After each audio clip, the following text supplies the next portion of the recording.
Video کو like کر کے آگے شیئر ضرور کر دینا۔ میں کہتا ہوں میری بہن، اگر تو شوہر کی بہن کو اس سے دور کر کے اپنے شوہر کو جہنمی بنا رہی ہے تو تیرے دل میں شوہر کا کون سا پیار ہے؟ اگر شوہر سے پیار ہے تو تمہیں کہنا چاہیے مجھے میرا حق دیجئے، ان کو ان کا حق دیجئے۔ آپ حق تلفی کی بات کیوں کرتے ہو؟ اس لیے کہ آپ کا شوہر ہر سال حج کرے، ہر سال عمرہ کرے، اور اگر وہ بہن کا حق ادا نہ کرے، بھائی کا حق ادا نہ کرے، ماں باپ کا حق ادا نہ کرے تو آپ کا شوہر جہنم میں جانے والا ہے۔ اس لیے آپ نے روکنا نہیں، آپ اپنی بہن کا بھی حق ادا کیجئے، شوہر کی بہن کا بھی حق ادا کیجئے۔ آپ اپنے ماں باپ کا حق ادا کیجئے، شوہر کے ماں باپ کا بھی حق ادا کیجئے۔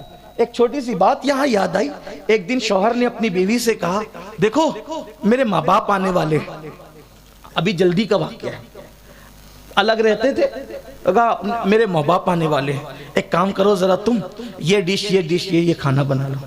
اس نے کہا کہ تھوڑی طبیعت آج اچھی نہیں ہے نا، تھوڑا ہوتا ہے ایسا، میری یہ سب بہنیں نہیں کرتی، کوئی بہن کرتی ہوگی ایسا، جھوٹ موٹ کی بیماری، جھوٹ موٹ کے بیمار نہیں بننا۔ حدیث پاک میں آتا ہے کہ جو جھوٹا بیمار بنے گا گویا وہ اللہ پہ الزام رکھتا ہے، کیونکہ بیمار کون کرتا ہے؟ اللہ کرتا ہے۔ اب آپ جھوٹ موٹ کے اگر بیمار بنے تو آپ نے اللہ پہ الزام رکھا کہ اس نے بیمار نہیں کیا، آپ نے کہا کہ وہ بیمار کر دیا اس نے۔ جو جھوٹا بیمار بنے گا اللہ اس کو ایسی بیماری دے گا کہ دنیا میں اس کا کوئی علاج ہی نہیں ہوگا۔ اس لیے جھوٹ موٹ کا کبھی بیمار نہیں بنا۔ سر نہیں دکھ رہا ہے تو نہیں کہنا۔ ایک مرتبہ میں تقریر کرنے کے بعد جب مصافحہ نہیں کرنا چاہتا تھا تو ناظم لوگوں کے پاس بڑا خوبصورت جملہ ہے، حضرت کی طبیعت ٹھیک نہیں ہے آپ مصافحہ نہیں کریں۔ میں نے کہا نہیں بھائی میری طبیعت ٹھیک ہے، میں 1.5 گھنٹہ تقریر کرتا ہے، میری طبیعت، مجھے کیوں بیمار کرتے ہو؟ مصافحہ نہیں کرنا ہے، نہیں کرنا ہے، مجھے جلدی میں نہیں کرنا چاہتا ہوں آج مصافحہ، میں جلدی میں نہیں کرنا چاہتا، آپ مجھے بیمار نہیں کہیں۔ لیکن یہ کیا ایسی بات نہیں، یہ بات چھوٹی چھوٹی ہے لیکن اس کا انجام بڑا بھیانک ہے۔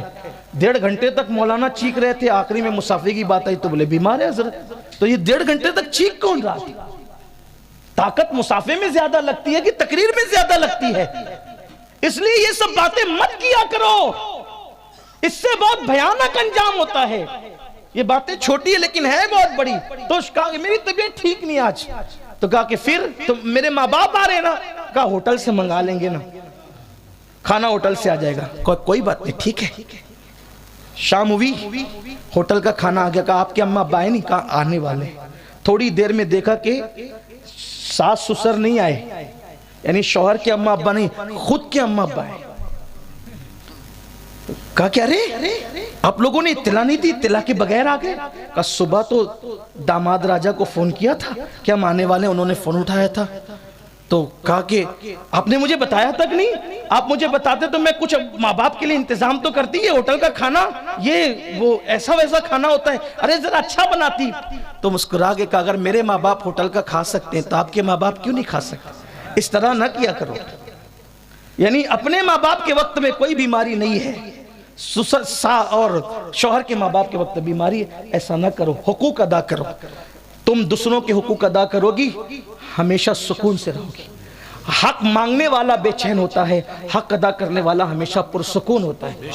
زمین کے اوپر کا سکون چاہتے ہو اور زمین کے اندر کا سکون چاہتے ہو تو لوگوں کی حق تلفی نہ کرو، لوگوں کے حقوق ادا کرو۔ اگر مرغی پال رہے ہو تو مرغی کا بھی حق ادا کر دینا، ورنہ قیامت کے دن مرغی کا حق نہ ادا کرنے کی بنیاد پر اللہ رب العزت کی عدالت سے جہنم میں جانے کی وعید سنائی جائے گی۔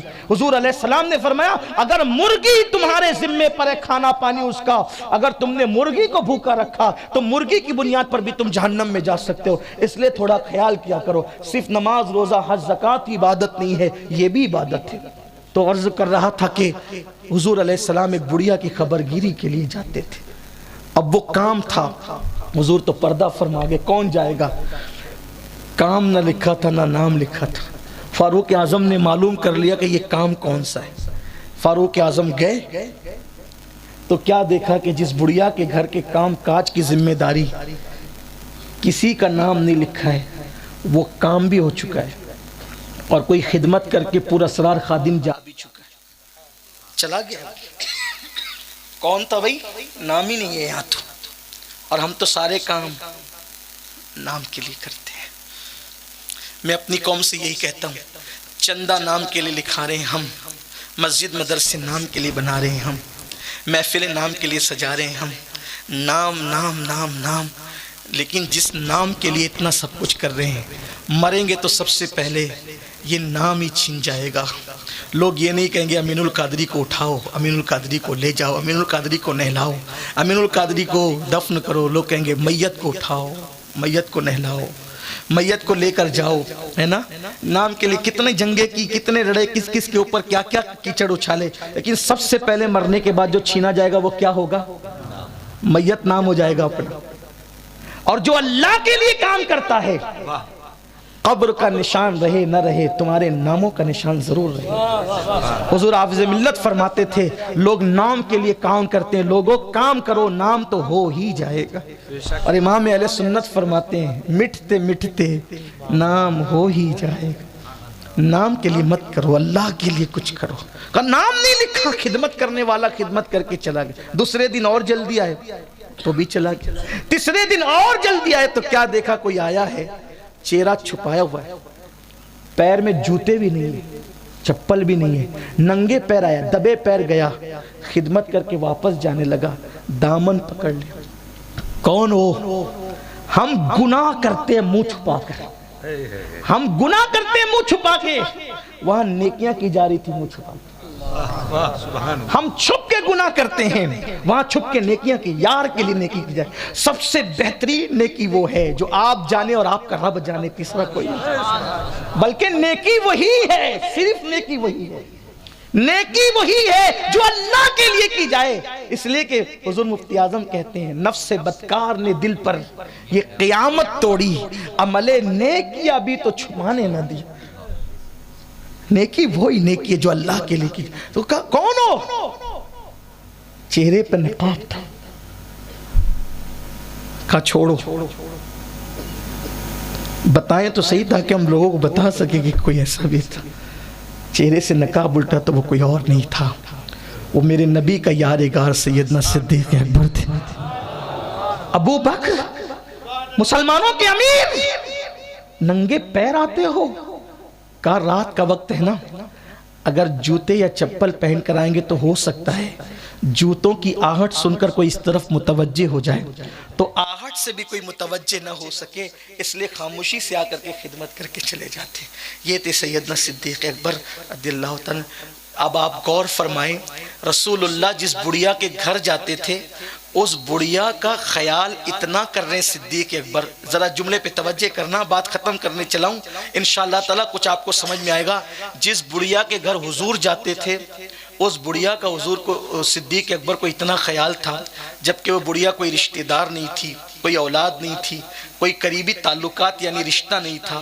حضور صرف اس کے گھر چلے گئے تو صدیق اکبر نے اس کا اتنا خیال کیا، جس کے گھر جائیں تو صدیق اس کا اتنا خیال کرتے ہیں، جس کے گھر حضور جائیں تو صدیق اس کا اتنا خیال کرتے ہیں، جب نبی جس کے گھر جائیں صدیق اس کا اتنا خیال کرتے ہیں، تو جو نبی کے گھر والے ہوں صدیق اکبر ان کا کتنا خیال کرتے ہیں۔ جو نبی کے گھر والے، صدیق حضور جس کے گھر چلے جائیں اس گھر والوں کا اتنا خیال، تو جو نبی کے گھر ان کا کتنا خیال ہوگا۔ یہ صدیق اکبر رضی اللہ تعالیٰ تھے، نیکی میں کوئی ان سے کبھی آگے نہ بڑھ سکا۔ ویڈیو اگر اچھی لگی ہو تو لائک کر کے آگے شیئر ضرور کر دینا۔ اللہ حافظ۔